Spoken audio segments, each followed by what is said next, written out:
Earlier I was talking about being an influence, and Fortune 500 companies influence you, right? Super Bowl ads influence you, right? That's why they pay $1 million a second or something like that. Why is that they pay so much money? Because what are they doing? They're influencing you, and they're influencing you to do what? Buy their product. Now, I'm not influencing as a Christian outsiders to buy Christianity. That's not the point. Are we an influencer?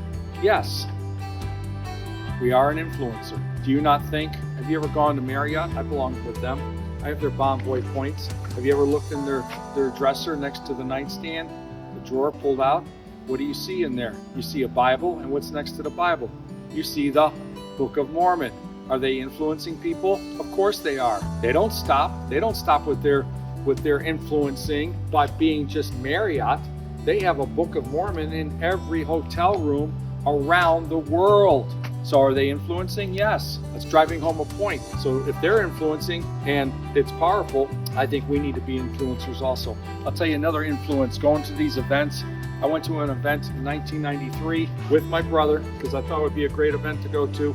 It was called Promise Keepers. It was held in Colorado, Boulder, Colorado at the, I think it was Colorado, can't tell you, University of Colorado, I think. But in their stadium in Boulder, 50,000 men from all over the country and all over the world showed up on a 3-day weekend in July, and it was very hot. I remember it distinctly, 1993. My brother was with me. He was seeking the Lord. He knew the Lord, but he was really seeking, and we had a great time. Fabulous speakers, James Dobson, Greg Laurie, who were some of the others? The Maranatha Praise Band was off the charts. Obviously, Coach Bill, who put it all on, was awesome. Last night he had a candlelight vigil, and we all lit candles, 50,000 guys. But what I got out of it is, and it was such a lightning rod for me, because I didn't realize how many guys from all different walks of life, and this is to my point about men's retreats, were really praising the Lord. So I go to the stadium, and my brother and I, we see 50,000 guys from all walks of life, doctors, lawyers, drug addicts, kids, little ones, old grandpas, World War II vets, because this was 30 years ago, Vietnam vets, just all these people praising the Lord for 3 days in the heat, and it was exhausting.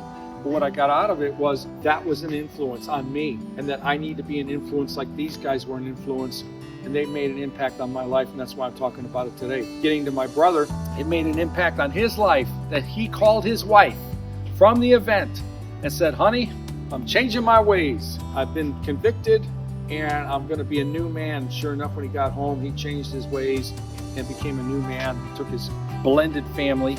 He had a prior marriage of 2 kids, and his wife he married with 2 kids. They had 4 kids in the house, and it was 4 daughters. And so needless to say, it made a big impact on him. With my brother, though, eventually he had some problems physically and wound up taking OxyContin and got addicted to it. And later on, he had a stroke, fell on his face, busted his neck, became blind and paralyzed, but he could hear. And if you know my brother, he was a hardhead. He was a driver, and a lot of people didn't like him. But you know what? The Lord had a plan, a second chance for him, because God could have taken him with a stroke right then. He could have been gone. He was only 53 when he eventually passed away. But he was blind and paralyzed, sitting in a bed for 10 months. And I went to go see him. And this is back when the doctor said, I remember seeing him at the hospital before he went in the long-term hospital, and they said, "Oh no, he's brain dead. He might as well just shut off," because he was on a life support system. You ought to just shut it off, get rid of him. I said, "No, I know my brother. I can see he's making a face. This is his face. He's still alive. He's got things going on." And sure enough, several days later, before I left to come back to California, I decided, hey, you know what? I'm going to whisper in his ear, "I love you." And he tried to whisper back. He couldn't talk, but he heard me, and he said, "I love you too."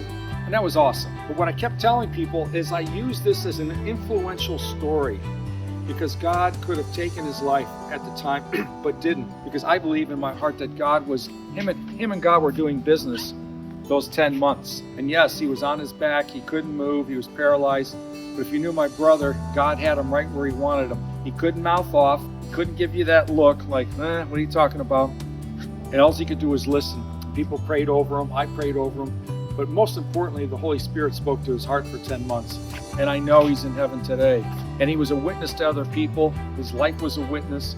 His 10 months was a witness. People thought he should have been left off of life support system. I disagreed, and I'm so glad that they didn't take him off right away, because God had plans, other things going on, and it didn't happen. So what I'm saying is you can be an influencer for Christ using other people's stories, even tragic stories, to explain how the life of God, how the life of Christ worked in my brother or some relative you know that's having a hard time. And you never know when you tell that story who you're reaching. A lot of people thought it was an excellent story of second chances.